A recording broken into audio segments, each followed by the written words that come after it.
Su madre la entregó a un desconocido. Esa frase, dicha entre lágrimas y manos temblorosas, se anidó en Eliza como una marca que no cicatrizaba del todo. No era solo un recuerdo, era la llave que abría todas sus dudas. ¿Por qué no la guardó? ¿Por qué la dejó ir? A veces la frase volvía sin permiso, como el olor a pino después de la lluvia o el sabor de la sal cuando el viento traía polvo de las montañas. Otras veces flotaba en su oído como una condena leve que nadie en Dead Willow parecía dispuesto a erradicar. Era un pueblo pequeño y rudo, doblado sobre sí mismo al pie de los picos. Las casas estaban dispersas, con techos empinados, chimeneas que lanzaban hilos de humo y puertas de madera que chirriaban cuando el viento quería recordarles que afuera la montaña no perdonaba fragilidades. La tienda de Mr. McGrath ocupaba la esquina más soleada del único cruce realmente transitado. Papel de envolver, latas de té, cuerdas enrolladas como culebras dormidas, y detrás del mostrador, Eliza Harper, que había heredado el negocio cuando el viejo McGrath murió 4 inviernos atrás. Eliza trabajaba con manos firmes. Sus dedos conocían el peso de los sacos de harina, la textura de la piel curtida, el sonido de las monedas. Aprendió a medir los precios con el ojo, a remendar botas con paciencia y a reír por cortesía cuando algún forastero intentaba alivianar su soledad con palabras vacías. Pero la gente del pueblo no la miraba con los mismos ojos que miraban a la hija del herrero o a la esposa del sheriff. Había en sus miradas un cálculo silencioso. ¿Cuánto espacio ocuparía Eliza en sus historias? ¿Cuánto ruido haría si la empujaban? La señora Henley era la más flagrante en pequeñas crueldades. Sus labios afilados encontraban siempre un comentario, como quien busca imperfecciones en un objeto para justificar su pose. «Siempre tan grande la tienda como tú, querida», decía, arrastrando la consonante final con un gesto teatral que dejaba a Eliza roja de vergüenza. Otros, como Jack, el muchacho que tenía trabajos de todo tipo, incluían burlas que fingían ser bromas. Nadie abría la boca para decir que esa frialdad dolía. Las palabras, contadas con la calculada distancia de un pueblo que se protege repitiendo señas, se volvían costumbre. Aún así, Eliza tuvo pequeñas alegrías. Las mañanas de niebla donde se sentaba a beber té en el umbral y miraba las huellas de animales acercarse al arroyo. Las cartas que llegaban de vez en cuando, firmadas por una pariente lejana que le enviaba recetas para galletas o monedas, y el limpio sentido de orden que encontraba al colocar frascos alineados por color en los estantes. Se sostenía en esas cosas y en una tenacidad que no sabía nombrar. Calder Thorne apareció una de esas tardes en que la nieve recién caída hacía crujir el pueblo como una caja de música gastada. Llegó por el sendero de la montaña con las botas cargadas de polvo y con un abrigo que olía a leña mojada. No fue estruendoso, su presencia era más bien un silencio seguro que llenaba el espacio con el rumor de la madera. Miró alrededor con ojos que parecían estar siempre apuntando a algún punto más allá del horizonte. Tenía manos grandes, ásperas por el trabajo con cuerdas y piedra, y la costumbre de sonreír poco y decir lo preciso. La primera vez que habló con Eliza fue por necesidad más que por intención. Una suela rota que necesitaba ser rehecha antes de que la nieve la dejara a pie. Entró a la tienda como quien entra a un lugar que conoce de memoria, con la firmeza de los que saben dónde doblar una herramienta y con la cortesía de los que, por hábito, guardan secretos dentro del bolso de sus palabras. ¿Una suela cosida, señorita?, preguntó, y Eliza, con las manos aún manchadas de grasa, le ofreció una taza de té mientras tomaba nota de la bota. No hubo fuegos artificiales. No fue un descubrimiento inmediato ni una confesión a la luz de la luna. Hubo gestos pequeños. Calder observó la forma en que ella doblaba la lengüeta de la bota, la forma en que perduraba en mirar las cicatrices en la palma de su mano sin preguntas inútiles. Ella notó que él sabía reconocer la madera del monte solo con darle la espalda, que respetaba las cosas silenciosas y que no tenía prisa por llenar el vacío con palabras que peseen. Cuando pagó, dejó una pequeña pieza tallada de madera, un medallón con la figura de una corona de pinos, en el mostrador, sin anunciarlo. «Para que no se olvide de que los bosques sostienen también», dijo, y la dejó con la sensación de haber recibido algo que no era sentimental, sino práctico, un recordatorio de pertenencia. Esa noche, mientras barría la acumulación gris de las botas y recogía la pieza de madera entre sus dedos como si fuera una ofrenda, la memoria de su madre se le presentó en un fragmento que dolía más fresco que el frío del invierno. Había sido muy pequeña, apenas un hilillo de voz y piernas que no podían alcanzar la mesa. La casa donde nació, 3 días de viaje desde Dead Willow, no era el refugio que los demás imaginaban. Era una choza con paredes delgadas y un fuego perpetuamente débil. Su madre, Lydia, estaba demacrada por un resfrío que se negaba a ceder una noche en que la nieve golpeaba como manos insistentes en la ventana. Había gente en la casa que hablaba en voz baja, y en medio de esas voces una figura alzada, un desconocido, viejo o joven, era irrelevante el matiz, que vino del camino con la promesa de llevar a la niña a un lugar donde habría comida y techo hasta que la situación mejorara. El relato que la madre le ofreció a Elisa fue envuelto en llanto. «Te doy a este hombre, cariño, para que no te falte», dijo, y en la rendición de sus manos hubo tanto amor como renuncia. No hubo en la casa de Elisa ninguna explicación política ni moral, tan solo la economía brutal de la necesidad. Para un pueblo, ese gesto se tradujo en palabras simples y crueles. Te entregó a un desconocido. Para Elisa fue, por años, una pregunta que resonó en cada gesto de abandono. Si su propia madre había decidido desprenderse, ¿qué derecho tenía ella a pedir amor? Esa semilla de duda alimentó la forma en que se contuvo, la manera en que inclinó su cuerpo y su alma para ocupar menos, como quien recoge leña, algo imprescindible para un invierno. Los rumores de Calder fueron benévolos al principio. Un hombre que vivía en la sierra, que cuidaba de un refugio donde colgaba ropa a secar y hablaba con los árboles. Le atribuían la habilidad de encontrar fuentes de agua donde otros veían solo roca, y de reparar, con paciencia implacable, cualquier herramienta que se atreviera a quebrarse. Algunos le rozaban con respeto, otros con desconfianza.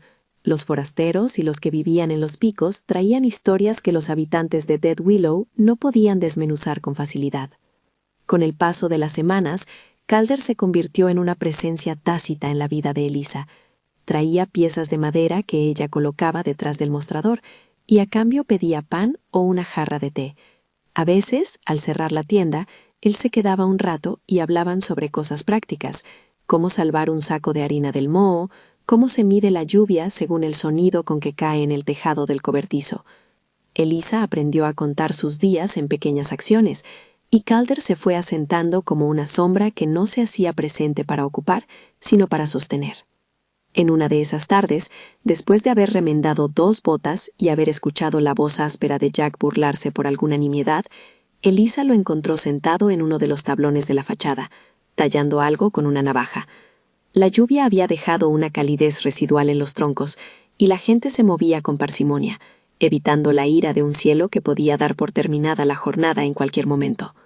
«¿Sigue pendientes de la tienda la noche del domingo?», preguntó Calder, mirando la pieza que tallaba. Era la forma de una pequeña rama, perfectamente trabajada. «Vendrán carros desde la mina. Podría haber gente que necesite hilo o naranjas de la despensa», añadió, y su voz no buscaba un favor, ofrecía compañía. Ella aceptó la vigilancia sin explicaciones. Haberla aceptado fue en sí mismo un acto de confianza. No fiaba su seguridad a cualquiera. Y cuando la noche del domingo llegó, con los faroles oscilando a lo largo de la calle central, Calder estuvo allí, apoyado contra la puerta, con la mirada en el horizonte. No hubo promesas. En su lugar, una forma de consideración que, para Elisa, tenía tanto peso como una garantía.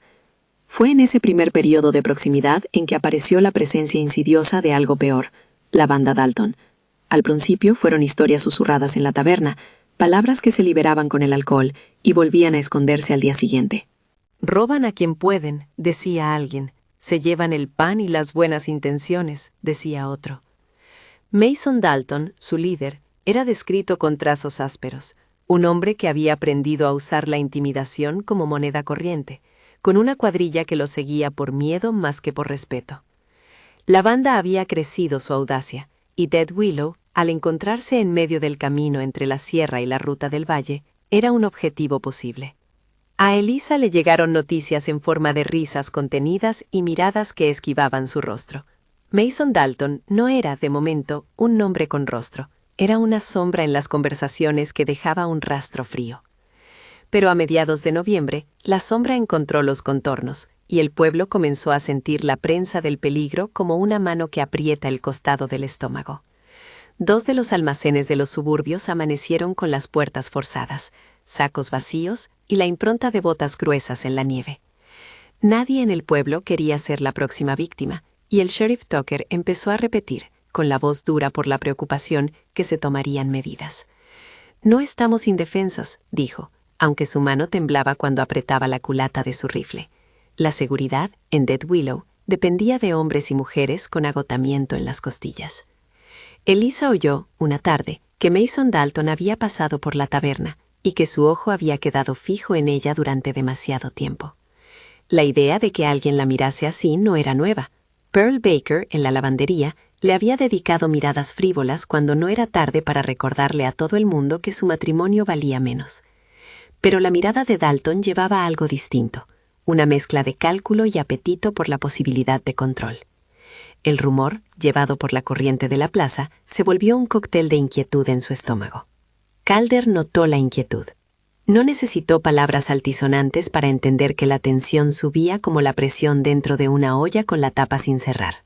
En una noche en que la niebla era tanta que los faroles parecían flotar, lo sorprendió junto al pozo, con las manos en los bolsillos, mirando al sur como si esperaba señales.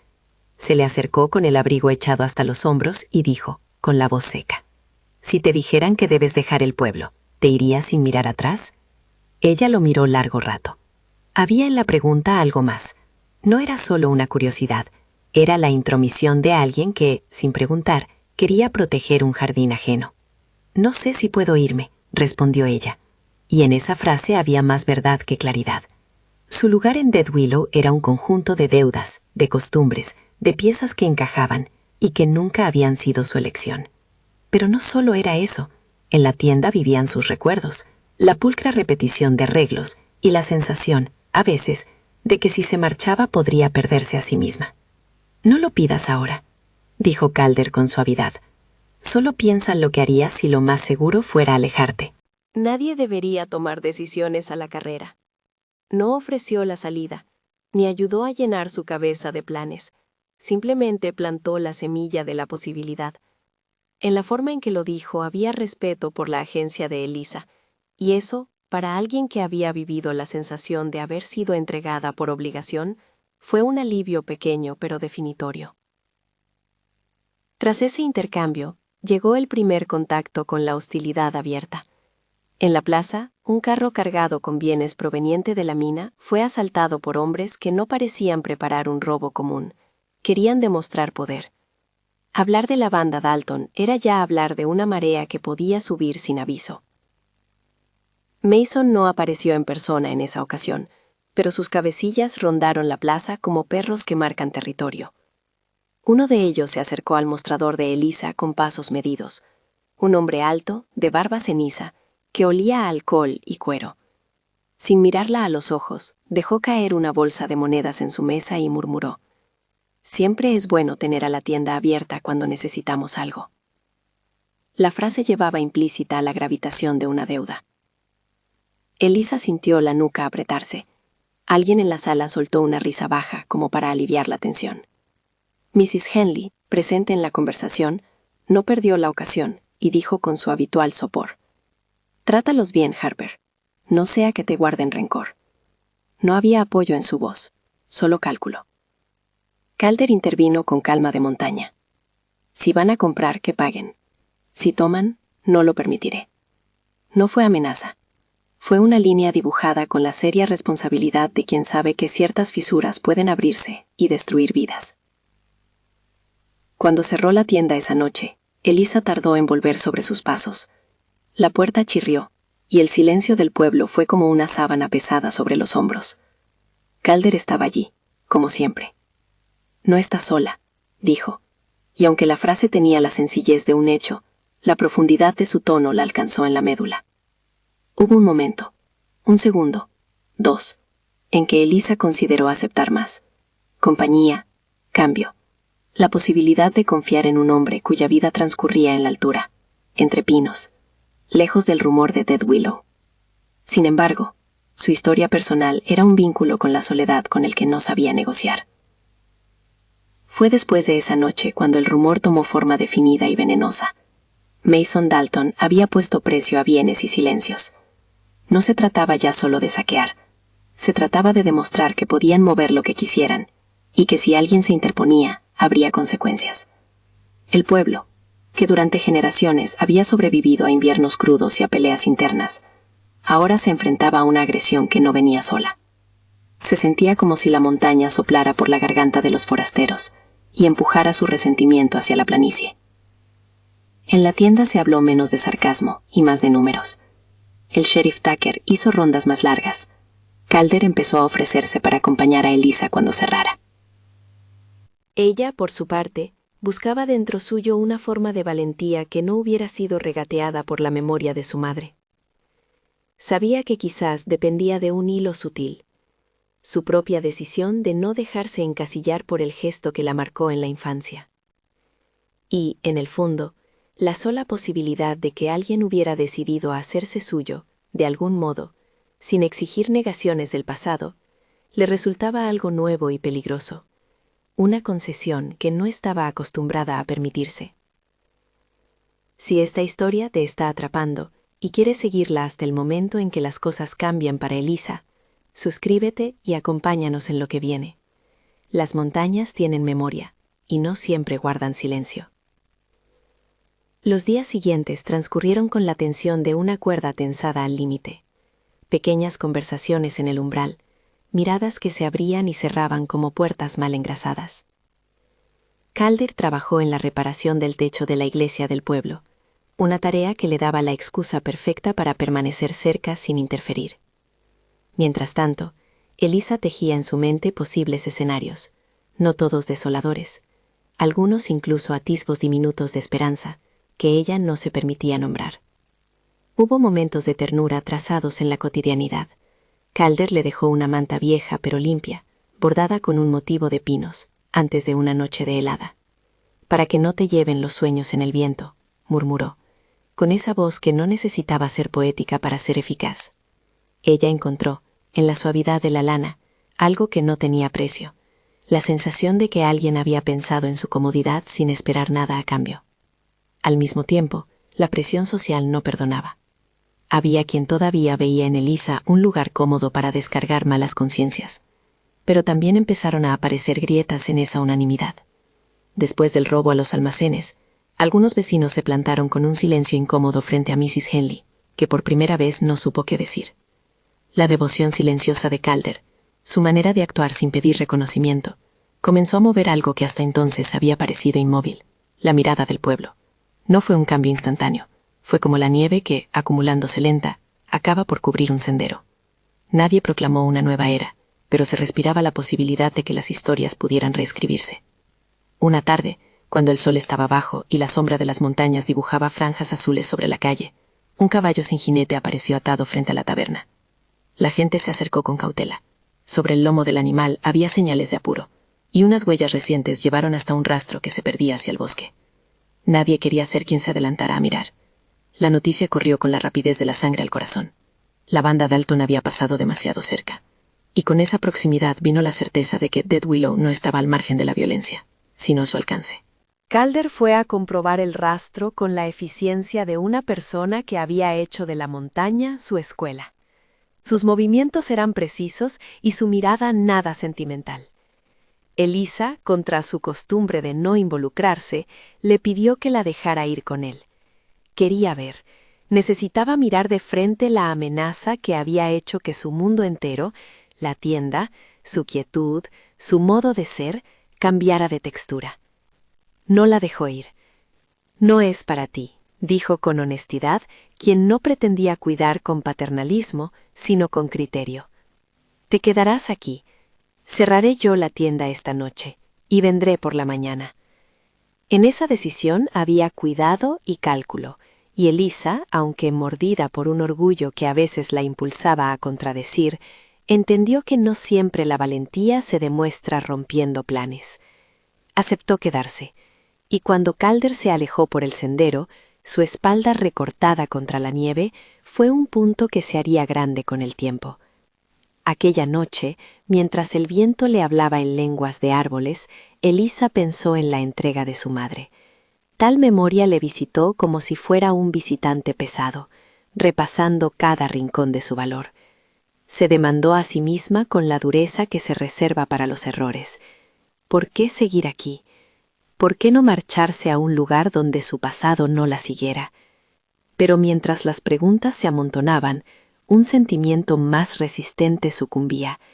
La tienda, la gente, incluso los pequeños desprecios que la alimentaron, formaban la casa de su existencia. Podía cerrar esa puerta, sí, pero la soledad de la marcha también era un hielo que no se resolvía solo porque cruzara una colina. No lo supo entonces, mientras barría el polvo con manos que ya empezaran a temblar por el frío y la preocupación. No supo que la decisión de quedarse sería la que pondría en movimiento una cadena de acontecimientos que la pondrían a prueba de maneras que la simple memoria de su entrega no alcanzaría a explicar. La montaña, las personas, Calder, Mason Dalton, todos, de alguna forma, estaban a punto de jugar su parte en una trama que pediría, sin duda, más de lo que cualquier recuerdo podía preparar. Calder se volvió un punto en la nieve y luego una mancha oscura entre los pinos. Elisa permaneció en la puerta de la tienda hasta que su sombra desapareció, con las manos metidas en las mangas y la pieza de madera fría como un talismán entre los dedos. La noche se cerró con un golpe de viento que arrastró hojas secas y un rumor que parecía decir que la montaña miraba, atenta. Cerró la persiana despacio, como si el movimiento pudiera contener algo que aún no atinaba a nombrar. Las últimas luces del pueblo titilaban como luciérnagas que desean no ser vistas. En el interior, el calor del mostrador todavía conservaba el olor del pan y la tinta del papel de envolver. Pensó en marcharse otra vez, en echar a rodar su vida por la pendiente. Pero cuando la idea tomó forma, se dio cuenta de que abandonar también era una forma de entregarse. Ella había vivido demasiado tiempo con la sensación de que alguien decidía por ella. Esta vez, si partía, quería hacerlo por elección propia. No lo sabía aún, pero esa noche sus decisiones se verían forzadas por manos ajenas. La banda Dalton no perdona la indecisión. Mason, con su costumbre de medir todo en términos de ventaja y peligro, había llegado a la conclusión de que Dead Willow merecía un recordatorio de su lugar. Quería mandar un mensaje claro. Nadie en el pueblo estaba fuera de su alcance. Las cosas que ocuparan un espacio en la memoria de la gente valían más cuando se sometían a miedo. Cuando alguien, por descuido o por dignidad, se resistía, debía convertirse en ejemplo. Entraron con la naturalidad de una tormenta que se acerca, sin ruido al principio, luego con el estruendo propio de quien sabe que su presencia deja marca.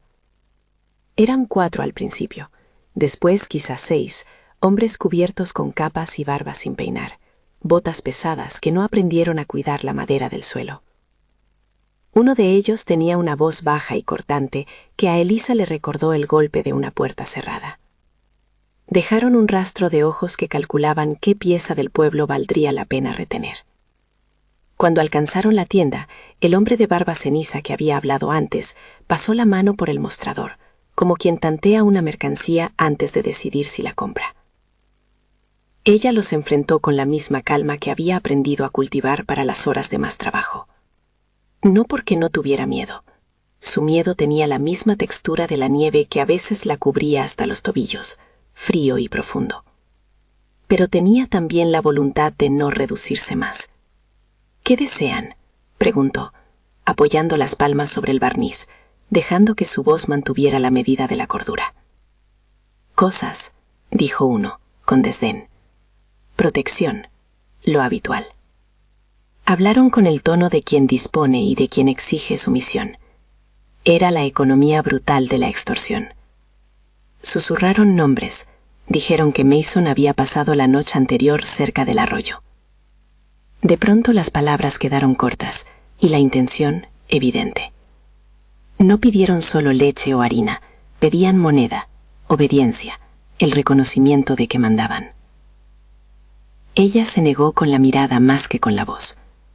La negativa fue suficiente para encender una ira contenida. Sin alzar la voz, Sin furia teatral, la mano del hombre se posó en su brazo con la firmeza de quien no acepta un no por respuesta. Hubo un tirón breve. El gesto fue medido, pero en ese tirón Elisa entendió que aquella noche la indecisión de quien se acobarda no serviría de escudo. Se hizo el silencio un soplo que oprimía el pecho. Afuera el viento había caído. En la taberna alguien dejó la jarra con un ruido como de aviso. El sheriff no estaba en la tienda. Tucker hacía guardia en otras partes, la preocupación como una sombra sobre su frente. No sirvió de consuelo. Uno de los hombres clavó sus ojos en Elisa con una mezcla de cálculo y agradecimiento por la facilidad. Será mejor que vengas con nosotros. Serás útil para negociar. La palabra útil resonó como un cuchillo envuelto en terciopelo. Negarse estampaba una respuesta en su cuerpo. Se encogió, como siempre, pero esta vez no para desaparecer, sino para preparar una contradicción.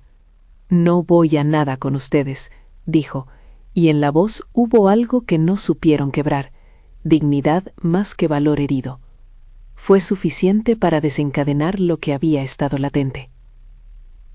En un movimiento que fue más de cálculo que de furia, la banda avanzó. En la confusión, alguien envolvió un trozo de cuerda alrededor de sus muñecas. Fue apresurado, fue primitivo. No hubo violencia explícita que quisieran mostrar. No les interesaba un espectáculo que pudiera atraer vecinos. Querían eficiencia. La ataron con manos profesionales para impedir la huida y, en un gesto que pretendía ser rutinario, empujaron a Elisa fuera de la puerta. La campana de la calle hizo un sonido agudo que nadie pareció escuchar. El arreón la desorientó. El frío le pegó como una mano que le arrancaba el aliento. Su corazón golpeó unas pocas veces fuera del compás. No había gritos heroicos, ni grandes escenas cinematográficas. Pasos medidos, voces que se mezclaban con la noche. La tienda detrás como una imagen de doméstica seguridad arrancada con violencia. La cargaron en un montón de ropas y la empujaron hacia el carruaje que esperaba en la sombra. En el interior, el miedo fue un animal que se instaló entre su pecho y la garganta. Mientras la oscura comitiva se perdía por el sendero que conducía al bosque, la campana del pueblo repicó. Y entonces, a través de la neblina, alguien que pasaba por la plaza se dio cuenta, fue hasta la taberna y la noticia corrió sin pudor. La tienda de McGrath había sido asaltada. Elisa la habían llevado. La reacción de Ted Wellow fue un mapa de sus contradicciones. Había quienes murmuraron que la desgracia no debía sorprender a nadie, otros que era el momento de actuar. Sentimientos combatidos e ideas que salían a la luz con la misma torpeza con que se enciende una lámpara tras meses de oscuridad.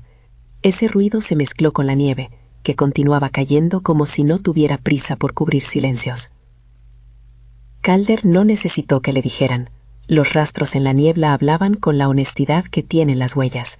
Huellas de botas que corrían, huellas que se perdían en una charla de árboles y luego continuaban hacia un desfiladero, hacia un doblón de roca donde la luz se ahogaba. Su mirada afinó el mapa de la noche, y en la forma en que las huellas cambiaban de dirección, en la cantidad de hombres que las cruzaban, supo que habían ido directos a marcar una presencia, un lugar en la garganta de la montaña, donde Mason se sentía dueño. No perdió tiempo. El sheriff se unió con 2 hombres más. Las linternas se encendieron como ojos de alimañas. Antes de partir organizaron un plan que no fue lujoso, sino lo único que la prudencia permitía. Calder ascendería por un lateral de la gargantilla para verificar si podían sorprender la retaguardia. Tucker y su cuadrilla intentarían cerrar el paso donde la garganta se angostaba y, si era posible, forzar a los asaltantes a entregarse. No sería sencillo. La montaña castigaba los errores. Elsa, en la noche, se mantuvo de pie en el fardo donde la habían sentado, apretando la pieza de tela que le servía de manta. No gritó. No permitió que el miedo la convirtiera en una estatua. Respiró despacio y, en silencio, empezó a pensar. No en escapatorias sencillas, esas ya las había vivido en fantasías, sino en formas de mantener la cabeza clara y la voluntad en marcha. Recordó las manos de su madre al entregar a la niña en otra casa, la sensación de ser trasladada como si fuera un paquete. no le permitió que esa memoria la definiera en ese momento. Si la historia que su madre había tejido en la urgencia le había marcado, ella podía usarla ahora como un borde para comprender su propia fuerza. En la garganta, Mason se mostró altanero, como siempre. No era hombre de gran discurso, pero su presencia tenía la dureza de quien disfruta la inquietud que provoca. Observó a Elisa con ojos que intentaban medir algo que para él siempre se reducía a una cuestión de dominio. No tuvo interés en conocerla, sino en apropiarse de un símbolo. Por eso llevó su arrogancia hasta el punto de creer que con la simple posesión ya habría ganado la partida sobre la gente de Dead Willow. Pero las estrategias sobre la montaña pertenecen en buena medida al que conoce sus sendas. Calder se movía con los pies que sabían dónde sostenerse cuando la nieve cubría piedra y riesgo. Avanzó con cuidado, como quien lee una partitura que podría romperse en cualquier compás. No buscó el choque frontal, buscó ventaja. Encontró un paso lateral que le permitió observar la boca de la garganta sin quedar a la vista. Desde arriba vio un claro, la hoguera, los hombres agrupados, la figura de Elisa. La vio atada y silenciosa, y por un instante una furia contenida le atravesó la espalda. No era solo por la mujer que amaba en desarrollo, era por la afrenta a la dignidad que ese acto representaba. No iba a permitir que la montaña fuese escenario de ese atropello. Preparó la maniobra con la paciencia de quien conoce el terreno y la urgencia de quien no tiene tiempo. Tucker y su gente esperaban abajo, listos a cerrar el paso. Calder, con 2 hombres dóciles de espíritu y corazón, se deslizó por una cornisa que acercaba a la retaguardia de los asaltantes. No habría espacio para heroísmos desmedidos. Necesitaban astucia y precisión, conocimiento de la nieve, cuidado con los pasos que podrían delatar su posición. Los hombres se movieron como sombras calculadas. La emboscada, cuando llegó, fue un golpe que buscó reducir el daño, no crearlo. Calder dio la señal con un silbido breve. Tucker y los suyos cerraron el paso y el ruido de botas reunió los ecos.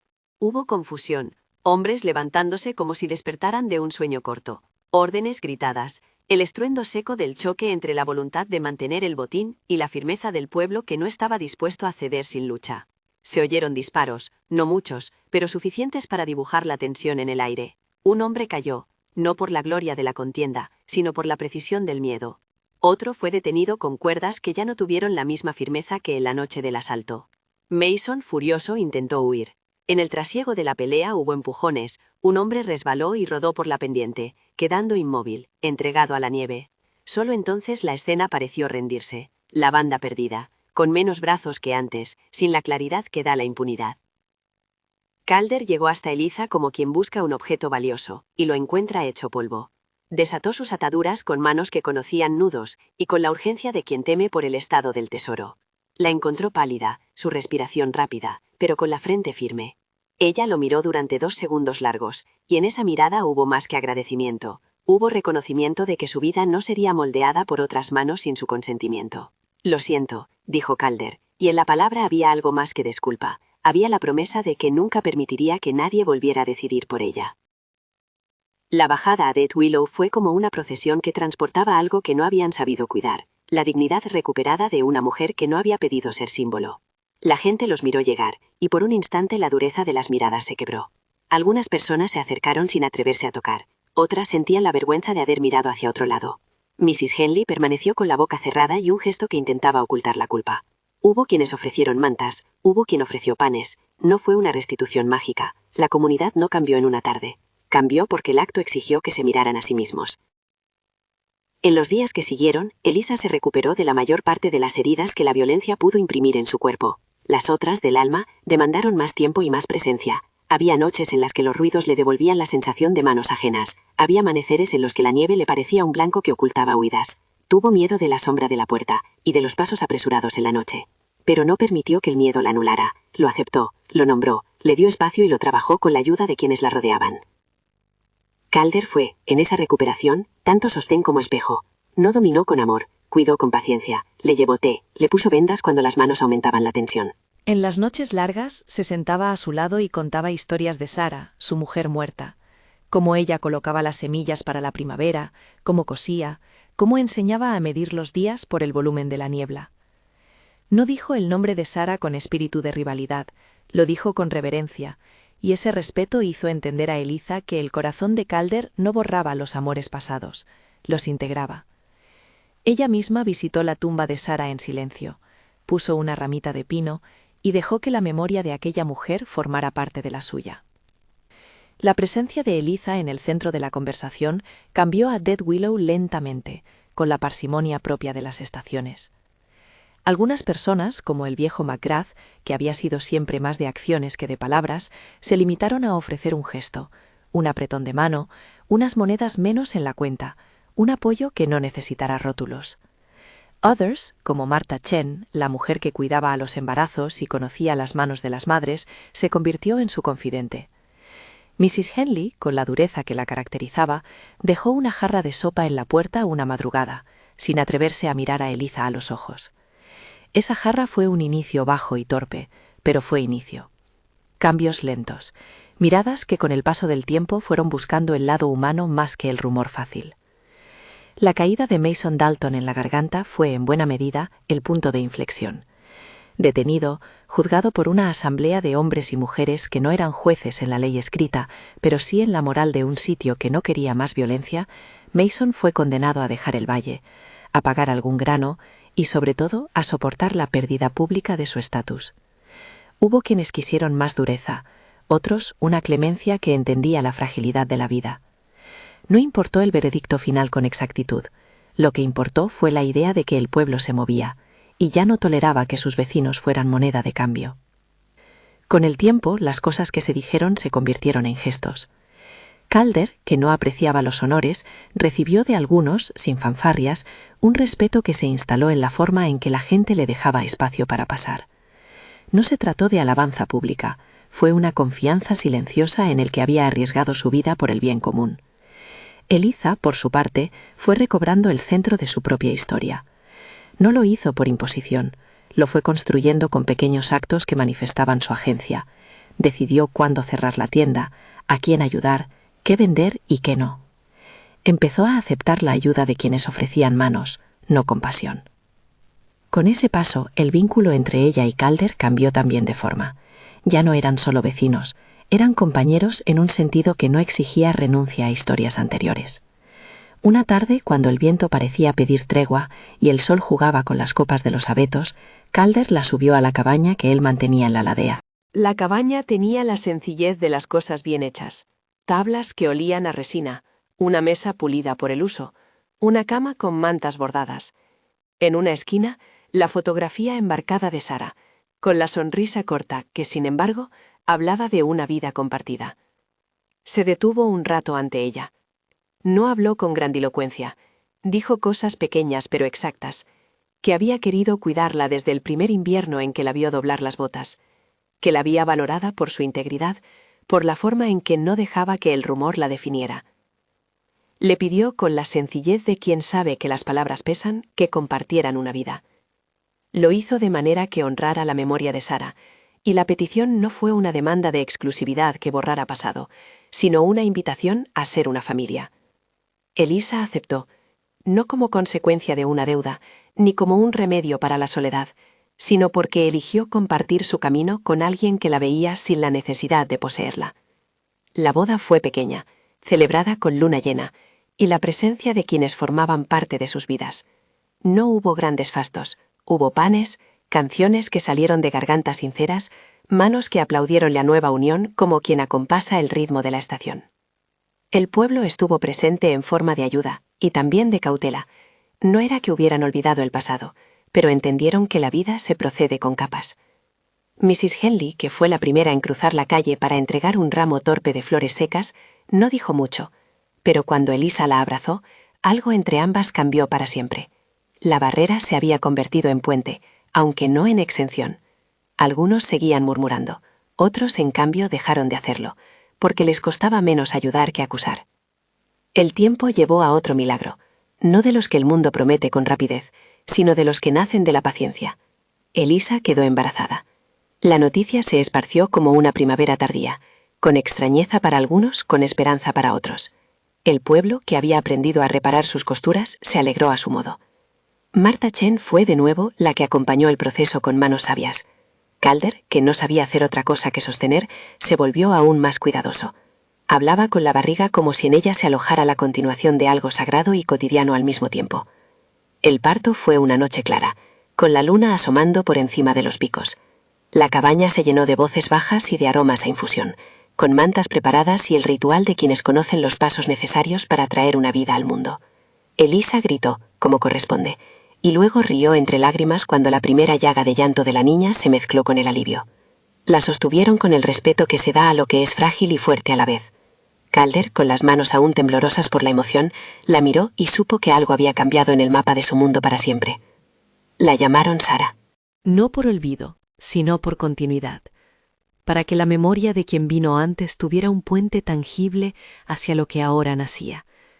Para Calder el nombre fue una reverencia, para Elisa un acto de valentía. Buscaron en esa elección reconciliar un pasado que dolía con un presente que prometía nuevas maneras de amar. La niña era hermosa en la sencillez de su respiración, con los dedos cerrados como quien aún no sabe que tiene el mundo para tocar.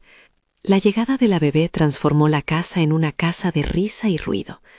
Elisa encontró en la maternidad no una reparación milagrosa de sus heridas, sino un motivo para habitar su vida con decisión renovada.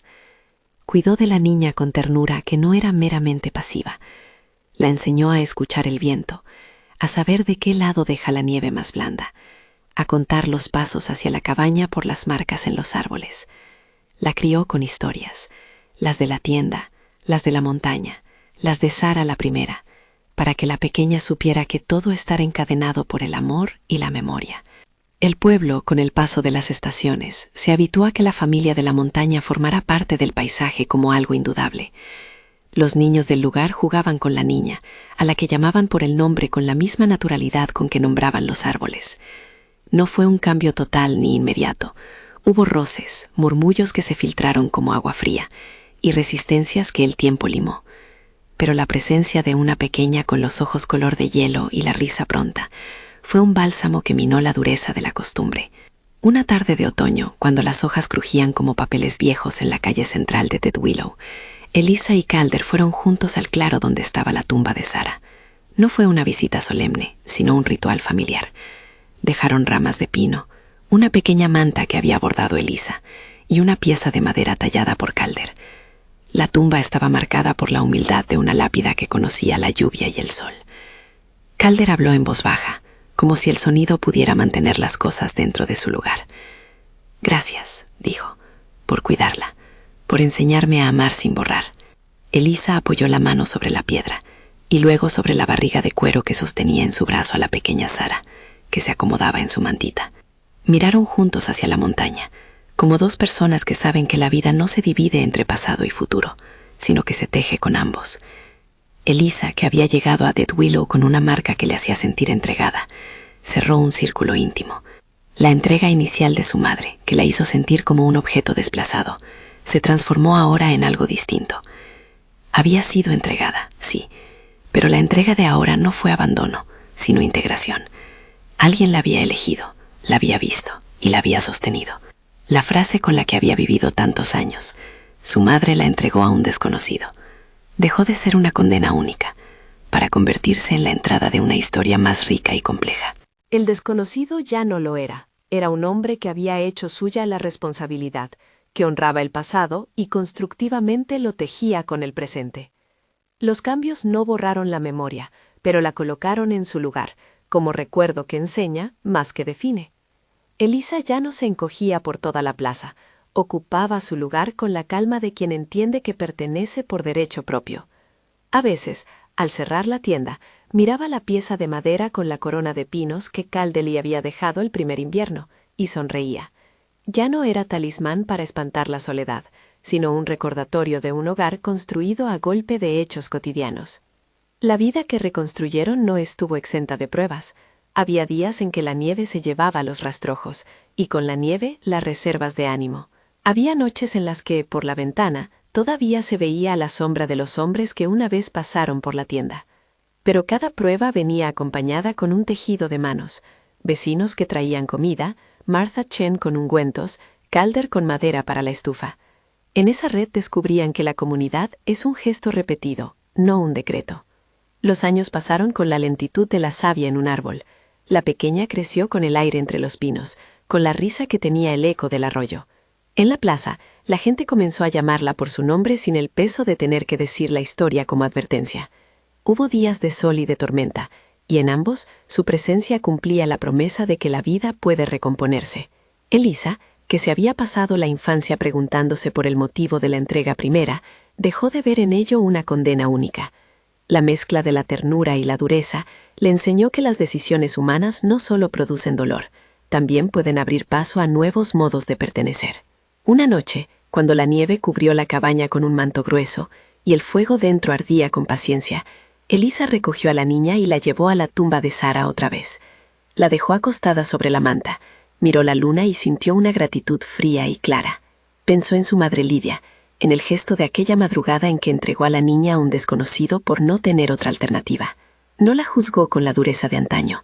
La entendió con la complejidad de quien reconoce que a veces las decisiones que parecen condenas fueron en el fondo intentos de supervivencia. En la comprensión halló una especie de paz. El pueblo siguió siendo el lugar donde las historias se cruzan, y donde cada vida aporta una pieza a un mosaico. Dead Willow no borró jamás la memoria de sus errores, pero aprendió a ser un sitio donde la reparación toma la forma de actos cotidianos. Repartir leña, acompañar al parto, recordar a alguien con respeto. Elisa ya no fue mera protagonista de un rumor. Se convirtió en la causa por la que muchos entendieron que vale la pena sostener al otro. Calder, en sus ratos libres, continuó hablando con los árboles, talando solo lo que necesitaban y enseñando a la niña a distinguir los ríos por el sonido del agua cuando se encuentra con la piedra. La casa se llenó de tablas y juguetes, y sobre todo de la presencia de una vida que es taller y memoria a la vez. Cuando el viento soplaba con fuerza, la pequeña se pegaba a la bata de su madre y cerraba los ojos como quien reconoce, en la seguridad, la verdad del propio latido. El último capítulo de ese tiempo no fue un final triunfal, sino un asentamiento. La vida de Elisa dejó de girar alrededor de la pregunta que le había tallado la infancia y empezó a moverse en torno a la certeza de su valor. La frase que alguna vez le quemó la piel, su madre la entregó a un desconocido, dejó de tener la capacidad de definirla por entero. Fue parte de su historia, sí, pero lo mayor era la suma de las manos que la habían sostenido desde entonces. La de Calder, la de Marta Chen, la de la niña que aprendió a decir mamá con la claridad de quien no carga la culpa ajena. En la última escena, la familia caminó junto a la tumba de Sara. El cielo era limpio, y por un momento todo pareció estar en el lugar justo. Calder sostuvo la mano de Elisa. La niña corría alrededor, con el gorro que le había tejido su madre y la risa que abría senderos en la nieve. Dejaron un pequeño medallón de madera en la piedra, tallado con la misma corona de pinos de la primera pieza que Calder le había dejado en la tienda años atrás. Fue un gesto circular. Aquello que la montaña había empezado con un rumor de entrega, la montaña ayudó a cerrar con una ceremonia de pertenencia. Ella miró la tumba y luego miró a Calder, a su hija y al pueblo que respiraba a medio kilómetro abajo. Pensó en Lidia, en su propia niñez, en la confianza que alguien le había dado más tarde para reconstruir su vida, y se dio cuenta de que la frase que había marcado su inicio ya no era la llave de su destino. Era apenas una puerta que se había abierto para mostrarle la manera en que el mundo, aunque no perfecto, permite rehacer. Se la entregaron a un desconocido, sí, pero ese desconocido había devenido en alguien que la recibió con respeto, y su propia vida, como la de la niña que corría entre los pinos, continuaría en manos de quienes decidieron cuidar. Si esta historia te ha tocado, deja en los comentarios qué momento te conmovió más y compártela con alguien que aprecie relatos de esperanza. Aquí, en Dead Willow, aprendimos que el amor verdadero no borra el pasado, lo incorpora, lo honra y lo utiliza para construir algo nuevo.